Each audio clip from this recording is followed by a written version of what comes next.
ओम तव कथामृतम तप्त जीवनम कविभिरीडितं कल्मषापहं श्रवणमंगलम श्रीमदाततं भुवि गृह्णन्ति ये भूरिदा जनाः।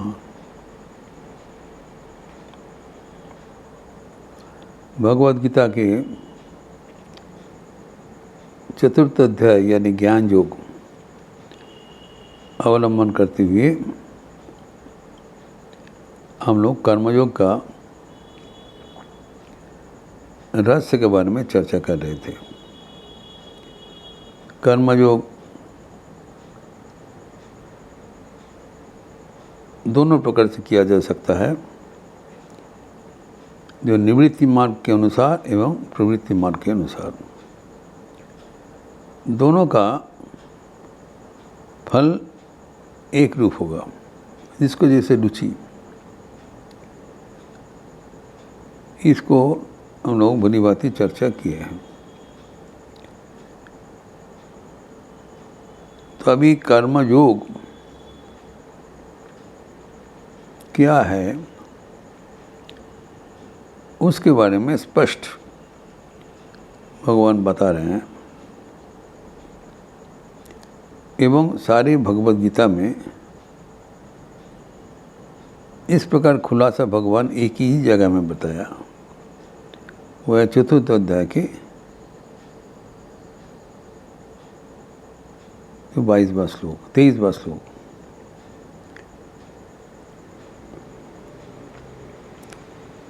गत संगस्य मुक्तस्य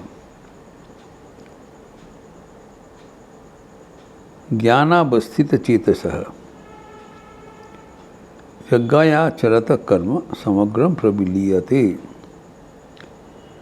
कर्म करते हुए कर्म का जो बंधन, उससे मुक्त हो जाना, कर्म रहेगा ही नहीं।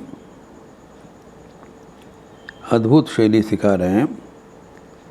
समग्रम प्रविलीयते, अगर ना रहेगा बांस, ना बजेगा बांसुरी। This is a positive way to perform karma yoga.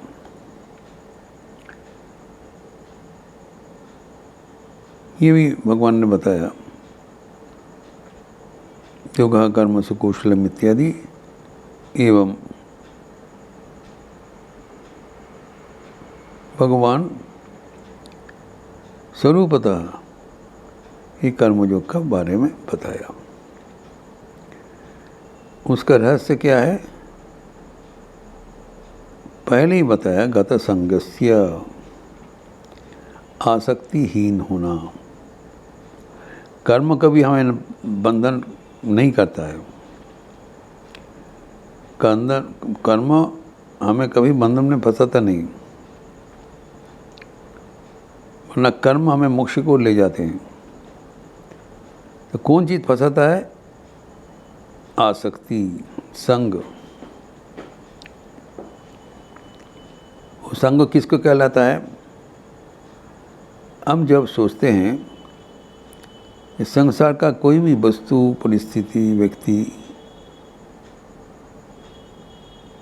ये हमें सुख प्रदान करेंगे, ऐसी एक गलतफहमी विचार हमारे मन में आ जाता है। हम अपना स्वरूप को छोड़कर सुख के संधान के लिए इस संसार में मनोनिवेश करते हैं। Nobody is full. संसार में जो आते हैं, अच्छा प्राप्ति होने से ना कंटिन्यू करेगा। तो अभी जो आसक्ति के बाद में कहा है, संसार में कुछ भी परिस्थिति हो, व्यक्ति हो, घटना हो, जब हम मानते हैं कि ये सब प्राप्त होने से हमें सुख होगा, आनंद होगा, आराम होगा, तब ये सब चीज़ पाने के लिए वो प्रक्रिया शुरू हो जाता है। एवं देखा जाता है कि ऐसी करके आसक्त होने पर वो बंधन में फंस जाता है। आसक्ति हमें बंधन का कारण है। हम अपना स्वरूप भूल जाते हैं। हम सोचते हैं इसमें हमें कुछ आनंद मिलेगा, इसलिए यहाँ पर कहा गया है गत संगस्य मुक्तस्त। तो इनका जो आसक्ति से निर्पृष्ट आपको निष्पक्ष होना चाहिए, दूर रहना चाहिए। और जब वो आसक्तिहीन होंगे तब ये स्वाधीनता क्या है उपलब्धि करेंगे। जो हम इसलिए स्वाधीन नहीं हो पाते हैं, कारण हमारे भीतर छिपा हुआ कामना वासना है। हम पहले इसको चरितार्थ करने चाहते हैं,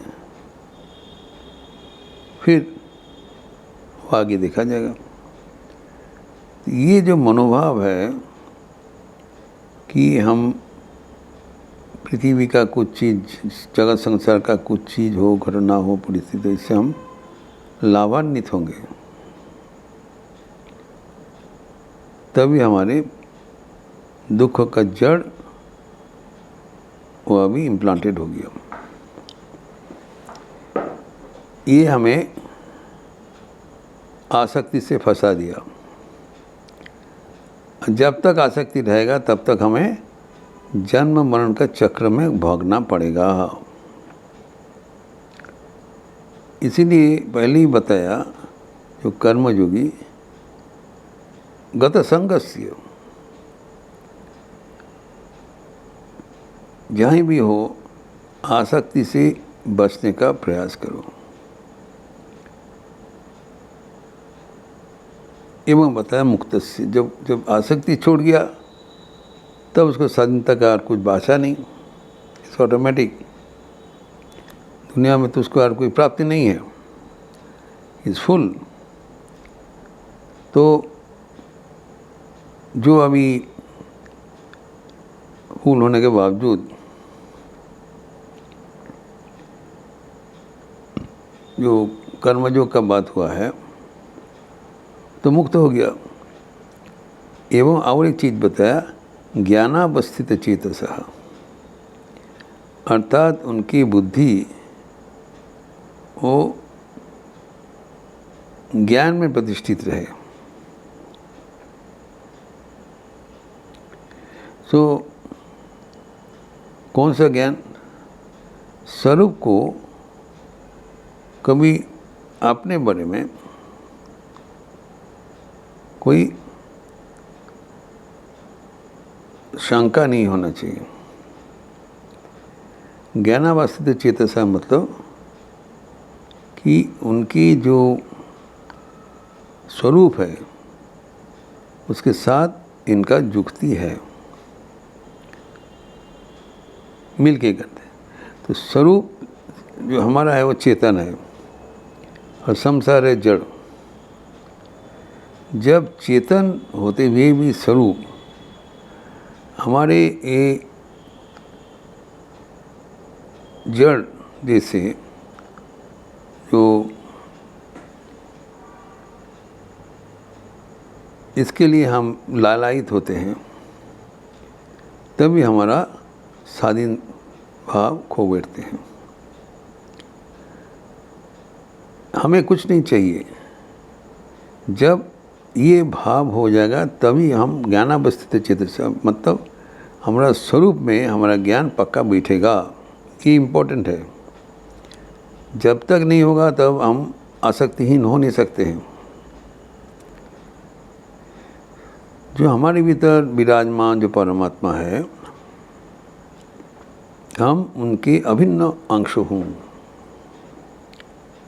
ये है ज्ञान अवस्थित चेतस, उनका चिंतन ज्ञान में अवस्थित है।